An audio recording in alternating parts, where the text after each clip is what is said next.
on this one, notwithstanding. Okay, next, William Large from the Florida Justice Reform Institute. Thank you, Madam Chairman. I'm William Large. I'm the president of the Florida Justice Reform Institute. Unfortunately, Senator Diaz de la Portilla, we're in opposition to your amendment, barcode 228228. It is a new legal doctrine different than the joint and several liability issue. I did come to speak to your staff earlier in the morning when it was a joint and several, but it was amended with this language to the doctrine of the dangerous instrumentality doctrine.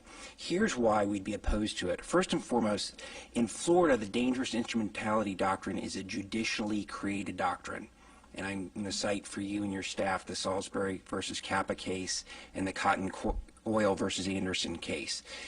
A lot of particular objects have been determined to become dangerous instrumentalities, but that has been done by our courts after a robust record of lawsuits and evidence that certain objects are dangerous instrumentalities.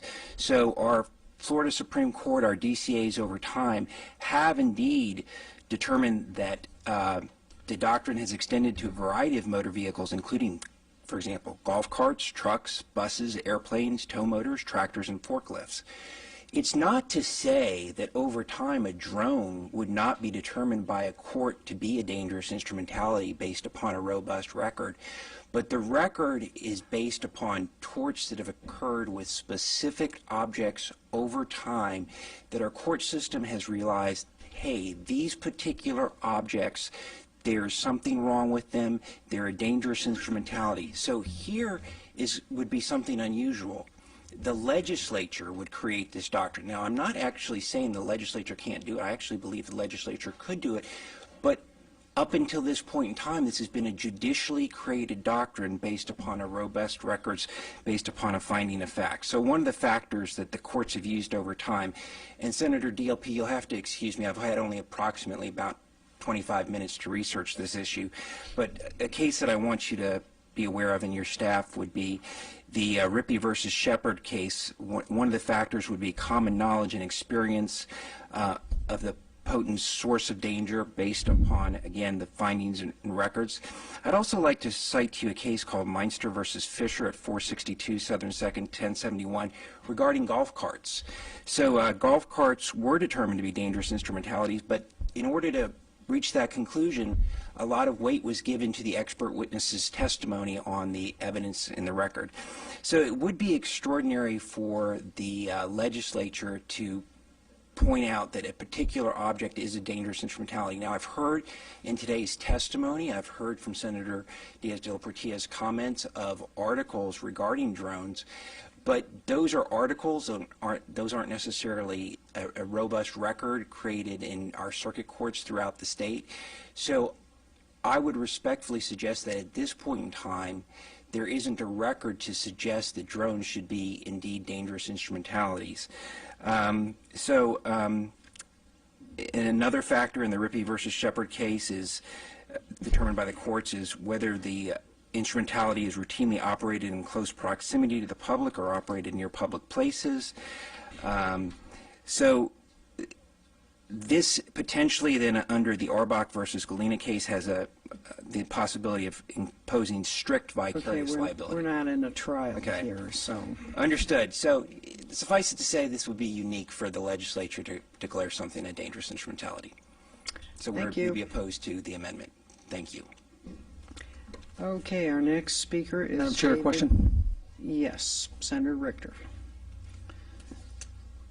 Mr. Large, can you maybe, rather, I was thinking of asking this question to the bill sponsor, but since you're there and you're a wise lawyer, in 2006, the legislature abolished tort reform, I think, in the state of Florida, or the joint and several liabilities. Can you maybe explain to me and to us what the motivation and why they did that? In 2000, Really?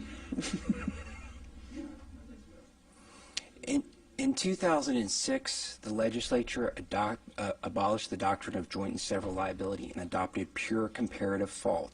That means each defendant would pay the liability percentage determined by a jury. So, for example, if there was $1 million verdict and a jury found a defendant to be 40% at fault, what they would pay is $400,000. If you had a situation of joint and several liability, it's possible that someone with a low percentage of fault, such as 1% at fault, could pay the entire verdict.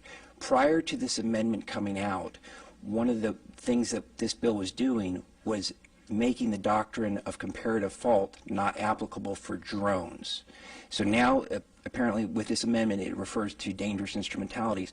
But the reason the legislature did that in 2006 was so that every defendant would pay their fair share of fault, nothing more and nothing less. And that's why the legislature did that in 2006. Thank you. I appreciate that. Madam Chair, Senator Latvala?